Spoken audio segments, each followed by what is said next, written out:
خبر شامل کرتے ہیں مامو کانجن سے۔ تاندلے والے کے علاقہ تھانہ مامو کانجن چک 53 ٹکڑا میں بااثر ذمہ دار نے غریب محنت کش کی بھینس فصل میں داخل ہونے پر کلاڑیوں کے وار سے بھینس کے پاؤں توڑ کر شدید زخمی کر دیا۔ واقعہ کا مقدمہ تھانہ مامو کانجن میں درج کر لیا گیا۔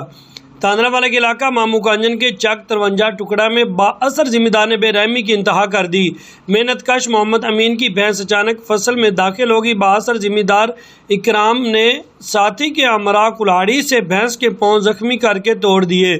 محنت کش کے مطابق بھینس کی مالیت 4 لاکھ روپے تھی۔ ذمہ دار بااثر ہونے کی وجہ سے گرفتار نہ ہو سکا۔ تھانہ مامو کانجن پولیس نے واقعہ کا مقدمہ درج کر لیا۔ محنت کش محمد امین کے مطابق پولیس ملزمان سے ساز باز ہے۔ پولیس کی جانب سے کوئی داد رسی نہیں کی گئی۔ محنت کش محمد امین نے RPO اور CPO فیصل آباد سے نوٹس لے کر انصاف فراہم کرنے کی اپیل کی ہے۔